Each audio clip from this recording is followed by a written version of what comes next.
Lockdown से पहले गीता के घर का नजारा कुछ ऐसा था कि रोहन ऑफिस जाता था और शिविन स्कूल। जिनके घर से जाने के बाद गीता काम खत्म करके बाकी समय आराम करती थी। लेकिन लॉकडाउन के बाद ऑफिस और स्कूल घर में ही खुल गए और इससे गीता का हाल वो तो आपको देखने में ही मजा आएगा। शिविन, ओ शिविन, महाराज उठने के लिए क्या 21 तोपों की सलामी लेंगे? अरे बिस्तर से बाहर निकल, ऑनलाइन क्लास स्टार्ट होने वाली है। अरे तुम भी हद करती हो, स्पीकर की तरह चिल्लाने की क्या जरूरत है? दिख नहीं रहा मेरी कॉन्फ्रेंस चल रही है? अब कैमरा और स्पीकर ऑन कर रहा हूं, मुझे कोई शोर नहीं चाहिए। इस पर जैसे ही रोहन लैपटॉप का कैमरा और स्पीकर ऑन करता है, तभी कुकर की सीटी बजती है। हम्म, करा लो अब इसे चुप। लॉकडाउन नहीं हुआ, मेरी मौत का फरमान जारी हो गया।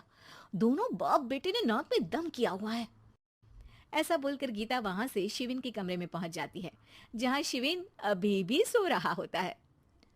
ओ आलसी, अब अगर 5 मिनट में नहीं उठाना तो आज तेरा गेम और यूट्यूब कैंसिल।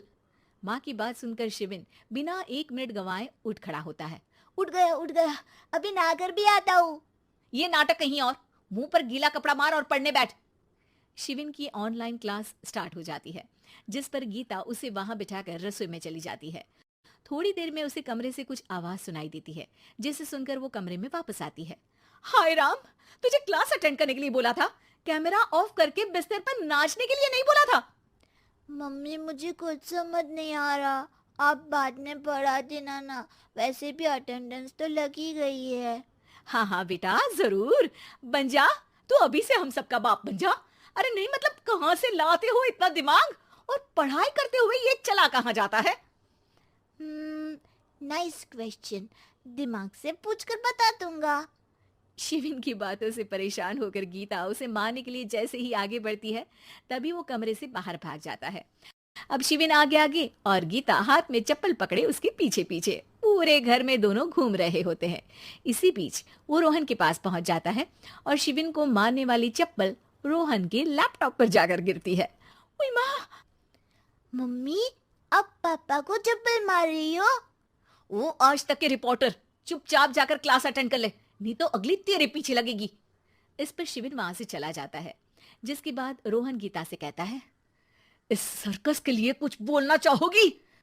अरे क्या करूं, जब से तुम दोनों घर में रहने लगे हो, घर अपने आप ही सर्कस बन गया है और मैं तुम्हारी नौकर। कभी बेटी को संभालो तो कभी बाप के नखरे उठाओ। इन्हीं सब उथल पुथल में दिन बीतते रहते हैं, जिसमें हर रोज घर के अंदर कुछ नया सियप्पा खड़ा मिलता है, जो ज्यादातर शिविन और रोहन के ऑनलाइन स्कूल और ऑफिस से रिलेटेड ही होता है। एक सुबह, शिविन चलो उठ, आज की क्लास जल्दी है। कैमरा ऑफ करके आप अटेंड कर लो। अरे ऐसे छित्तर पड़ेंगे, दादी नानी सब एक साथ याद आ जाएंगी।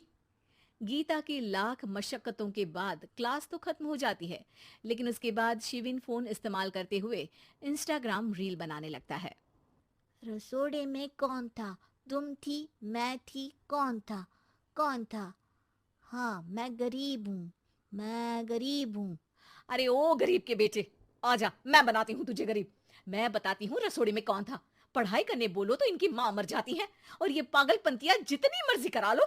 गीता शिविन को डांट रही होती है, तभी रोहन बीच में बोल पड़ता है। अरे बच्चा ही तो है, इतना गुस्सा क्यों कर रही हो? बेटे का साथ देने की इसी एक कोशिश में अब शिविन के साथ साथ रोहन भी गीता के गुस्से की सूली पर चढ़ जाता है। अगर बेटे पर इतना ही प्यार आ रहा है तो इसे क्लास अटेंड क्यों नहीं कराते, इसका होमवर्क क्यों नहीं कराते? उस समय तो बहुत जल्दी मीटिंग आ जाती है, वो काम मैं करूं और यहाँ इस बेफिजुली की चीज में तरफदारी करके बन जाओ महान। हे भगवान, कोई तो इनके ऑफिस और स्कूल खुलवाओ, मैं इन्हें और घर में नहीं सह सकती। अरे कुछ और मांग लेती, क्योंकि तुम्हारी ये विश इस साल तो पूरी होने से रही, कोरोना। हाय नास पिटे ने जिंदगी ही बर्बाद कर दी। खाए कोई पचाए कोई, कल मुझे चुन चुन कर सबको मेरी बद्दुआ लगेगी। उन्होंने दुनिया का और इन बाप बेटे दोनों ने मेरा जीना मुश्किल कर दिया।